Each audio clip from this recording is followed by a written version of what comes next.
already know, it's your boy Francis Lee for the Simonetti Source and NYYnews.com. First things first, gotta say, thanks guys for the opportunity. Happy to be a part of the team.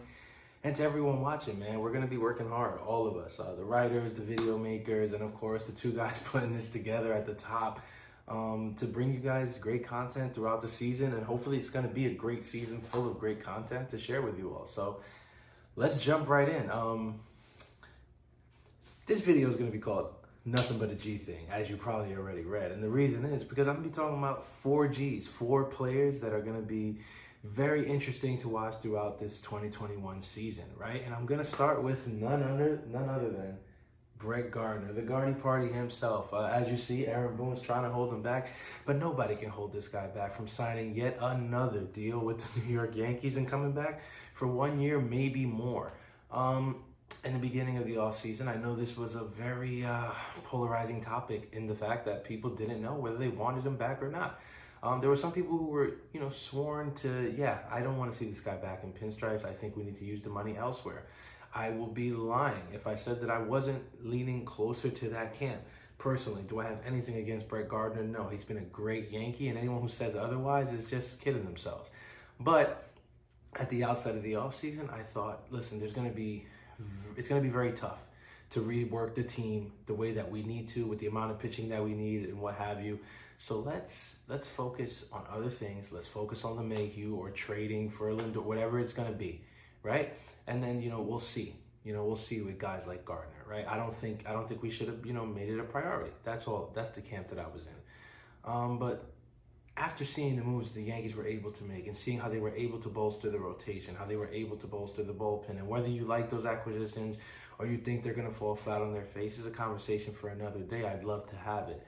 But once all those moves were done, right, and there was room left over to make a deal like this for a guy like Gardner and still stay under the $210 million luxury tax threshold, I think you absolutely do it, right? He's a veteran presence. He's the last remaining piece from that 2009 team. Unfortunately, CeCe's gone. This is it. This is the last guy. And you know what? If we can win in 2021 and this guy can ride out into the sunset with another ring, good. He deserves, this guy deserves it. All right, this guy's been a real true Yankee. He's a great presence in the clubhouse. He's fun. He keeps it upbeat, keeps it loose. Right, we know that the skills have diminished. Age has caught up to him. It's not the same player anymore. But the presence is valued. The presence is respected. And in the best case scenario, we barely see Gardy on the field anyway. Why? Because we have the likes of an Aaron Judge in right field. We have an Aaron Hicks in center field. And we have a Clint Frazier in left field who has been named several times as our starting left fielder, right?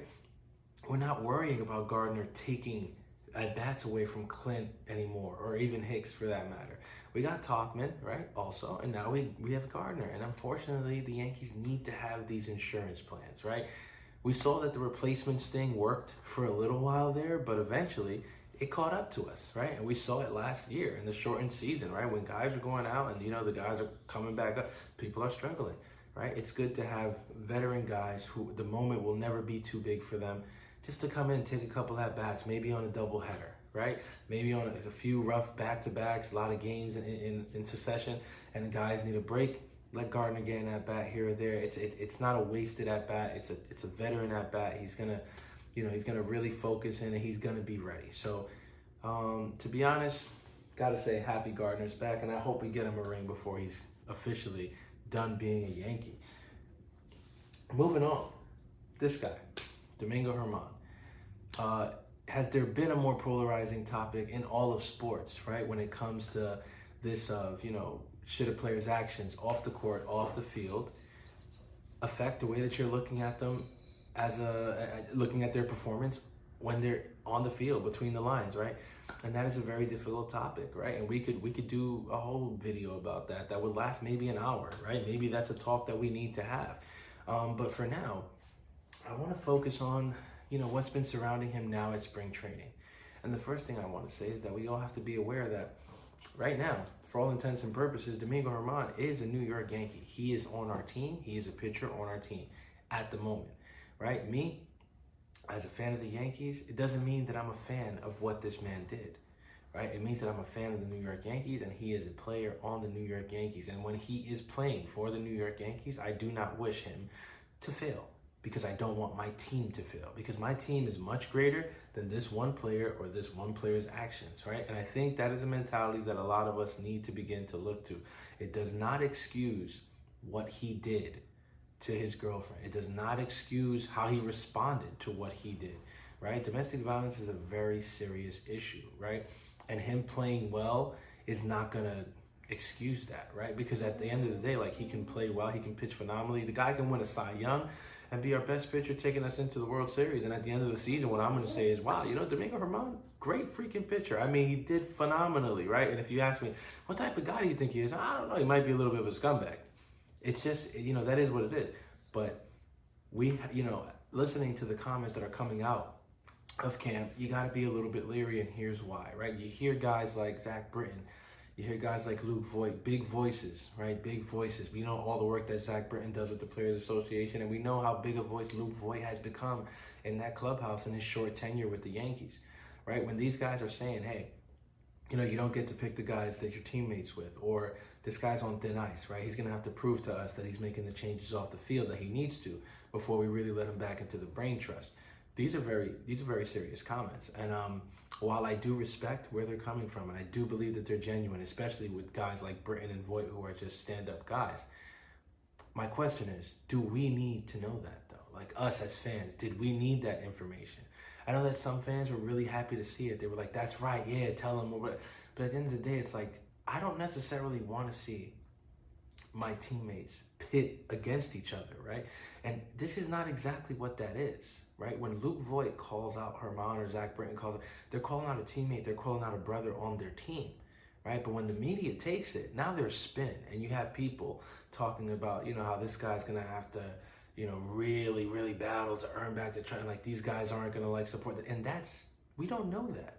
We're not in the clubhouse, and that's what I'm saying here. Like, when statements like this are made, let's be careful. Let's be careful, right? Because we don't necessarily need that information.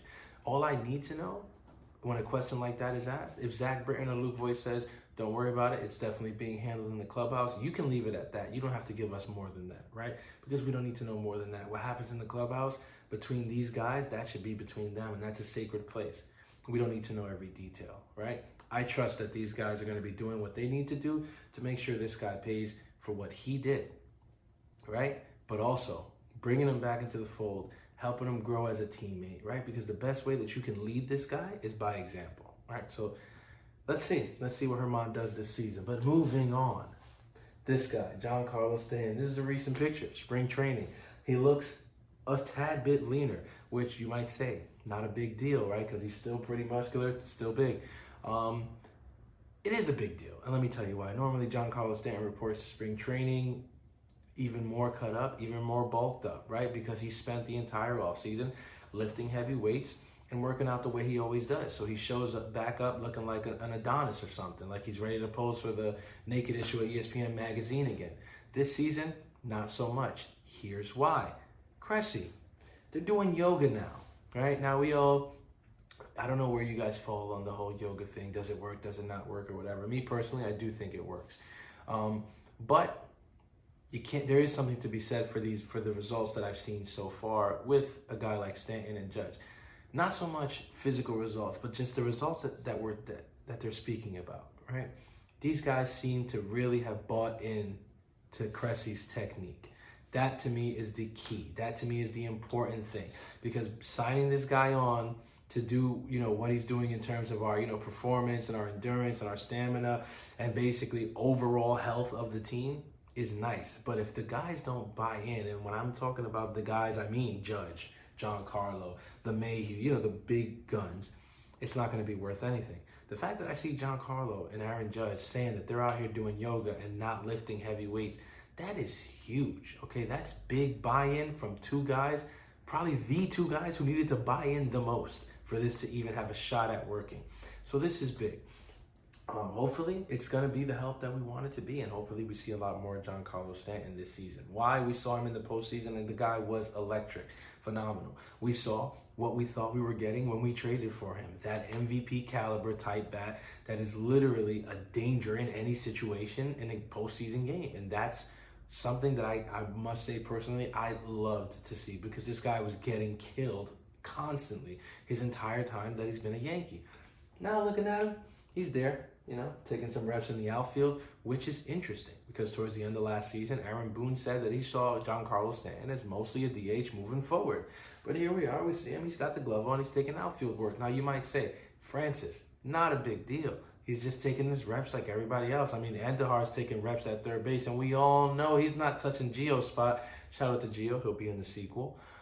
But it is something to be said that now even Boone is saying, yeah, well, we'll see. And Giancarlo himself is saying, I'm willing to do whatever the team needs for us to win. Whatever they need, that's what I'm doing. So I'm taking my outfield reps, and I feel great. I'm in shape. Why not? If Giancarlo Stanton does become a viable option in the outfield, then it kind of piggybacks to my first point that I was making at the top of this video. If a guy like Giancarlo can take reps in the outfield, then that's even less at-bats for a guy like Gardner. So why were we complaining in the first place? Now, listen, the possibility of Giancarlo playing a bunch of games out in left field or right field, probably slim, and here's why. His injury history is what it is, and so we have to go by that. But this could be the turning point for him and for Judge. We don't know, but optimistically, we can look at that. And that's all that we can do at this point because the games have not started to be played. So for now, it's an interesting thought. Giancarlo maybe playing a couple games in the outfield, or maybe not. Listen, if it ultimately pans out that the guy's just mainly a DH, but he hits the way he was hitting towards the end of last season, you're not going to find much complaints in my videos. And moving on. There's two guys in this picture. I know that. You got Robinson Chirinos, right? Newly acquired catcher, right? From Houston, Texas. Nice little piece. I like that pickup, and I'll get to that a little bit later. But the last G that we're talking about, of course, is Gary Sanchez. Gary Sanchez, El Kraken, my guy. What more can be said about Gary Sanchez's performance the last few years? I mean, I'm not gonna start the year off by killing Gary Sanchez yet again. I will say this. He showed up to camp. He looks great. He's done this already 3 times. Shows up looking lean, mean, whatever. And then as the season goes on, the mango starts catching up, the chimis, the fritura, and next thing you know, he's a little pudgy again, and he can't hit a fastball. But this is 2021. And 2021 is going to be different. And why am I saying it's going to be different as if I know for sure it will be? Because I do. You see, Chirinos is not a marquee catcher by any stretch of the word, but it is telling that they felt the need to go and sign a guy like Chirinos, especially knowing that they already had a guy like Higgy who was able to fill in rather decently last year when he had to. Also ended up becoming Cole's personal catcher by the end of the year, right? So why go out and get another guy? Well, because what I'm looking at this point is that if Gary Sanchez doesn't get it together and literally turns in the same thing that he turned in last year, we may be looking at a situation where he falls completely off of our starting team. It's going to be a situation where maybe Chirinos is the starting catcher normally, and Higgy's the backup, and Gary is the third option. Like, we're not talking about Gary falling from first option to second option anymore. We're talking about him falling from first to third now if he does not get it together. Now, you might be saying, Francis, that's a little drastic. I don't think it is. I think it was very, very clear that Hal and Brian Cashman were not pleased with Gary Sanchez's performance and have not been pleased at the way that he's responded to that these last few years. Gary is a little bit more relaxed, a little more patient in his responses. So, yeah, it seems like it may seem like he doesn't care, but he does care. It's just his disposition. But again, you can't argue with the numbers that he's been putting up these last few seasons. And so when you hear Brian Cashman make comments like, yeah, the guy should have known why he was benched. I mean, everybody knew why he was benched. These are direct comments, and yeah, they sting for a guy like Gary Sanchez as well as they should, right? Especially when Gary's out there saying, hey, nobody told me that I was going to be benched. Nobody told me why. And your general manager saying, hey, man, you sucked. Nobody had to tell you why. So it's going to be interesting because this is the first time that we've seen these comments brought outward to the public and be direct. And that whole thing about, are they going to tender him? Are they not going to tender him? Are they going to DFA him? What's going to happen? Like, that was really a thing. In the end, they kept him. But that was really a thing. These were really discussions and negotiations that took place behind closed doors, where the Yankees had to look at themselves in the mirror and say, do we really need to keep this guy? Is this the right direction? And the decision was made, 1 more year. So Sanchez has got 2021. This is it. I cannot see the Yankees staying by this guy's side if he turns in another clunker in 2021, which would be terrible because we all know the potential. 2017, Gary Sanchez was a phenom, right? If we can get back to something like that, because I don't know that we're ever going to get like a real Muto defensive output from Gary Sanchez. But if we can get that 2017 offense, that will be big for the New York Yankees. I mean, it would just be having yet another professional power hitter in the lineup. And that's what we want. We don't want a guy who can't hit fastballs, right? And is out of shape and can't even, and is doing all this work to be framing, but is framing terribly, right? And has like a weird catching technique and everything. I mean, I could go for days on what's going on with Gary Sanchez in my eyes, but it's like, we all have opinions, we all have ideas, but nobody really knows what's happening with the guy. So, let's cross our fingers. Let's hope he's figuring it out. Let's hope he stays in shape. Let's hope that they stop taking him to all the Dominican restaurants in New York, please.